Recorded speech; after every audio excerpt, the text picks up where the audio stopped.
So guys, let's discuss this question.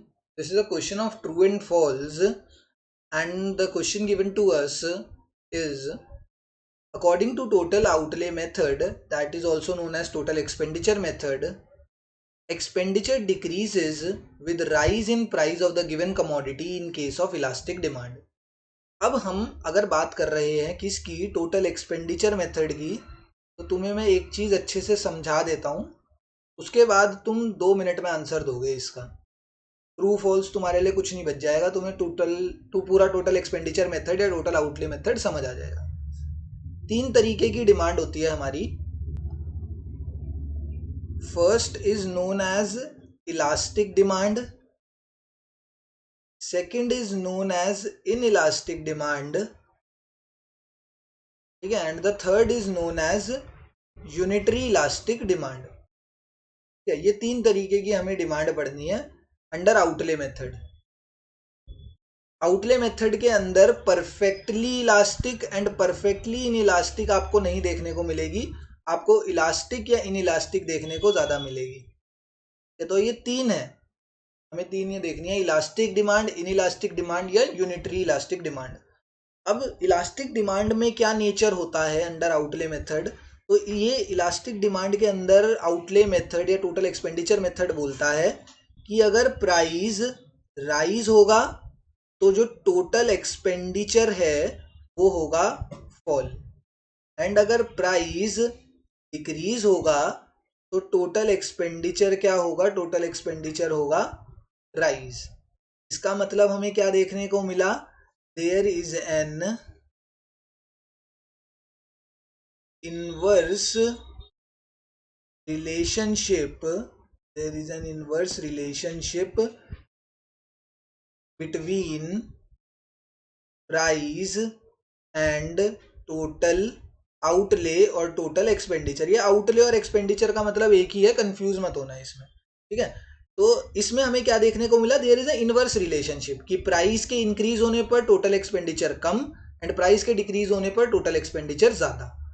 उसी के ये जो ऑपोजिट यहाँ पे जो हुआ है ना, इसी का ऑपोजिट हमें इन इलास्टिक में देखने को मिलता है कि प्राइस इंक्रीज होने पर टोटल एक्सपेंडिचर इंक्रीज होता है एंड प्राइस के डिक्रीज होने पर टोटल एक्सपेंडिचर डिक्रीज होता है। This comes under elastic demand. ऐसा कब देखने को मिलता है, हमें इलास्टिक डिमांड में देखने को मिलता है, and this shows a direct relationship, between price and total expenditure. साफ सीधी बात है, देखो प्राइस बढ़ रहा है टोटल एक्सपेंडिचर बढ़ रहा है, प्राइस कम हो रहा है टोटल एक्सपेंडिचर कम हो रहा है, तो इन दोनों के बीच में डायरेक्ट रिलेशनशिप होती है। In which case sir, in case of inelastic demand. इन दोनों के बीच में इनवर्स कंडीशन कब होती है, in case of elastic demand. Answer आ चुका है, अगर देखो तो ध्यान से, तो आंसर हमें पता लग गया कि ट्रू है या फॉल्स, बट एक यूनिटरी इलास्टिक का भी बता देते हैं। यूनिटरी इलास्टिक में अलग ही होता है। यूनिटरी इलास्टिक में प्राइस इंक्रीज हो या प्राइस डिक्रीज हो, in both the cases total expenditure remains same। इसके अंदर टोटल एक्सपेंडिचर हमेशा सेम ही रहता है, कुछ फर्क नहीं आता, प्राइस इंक्रीज भी होए या प्राइस डिक्रीज भी हो, ठीक है।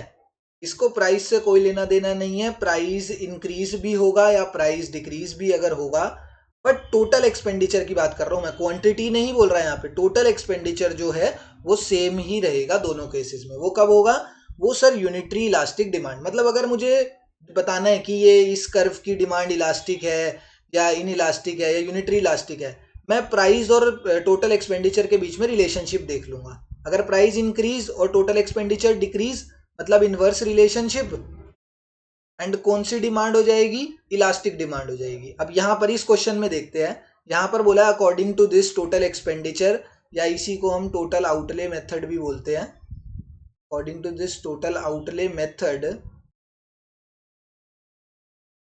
इस मेथड के according expenditure decreases with rise in price of the given commodity.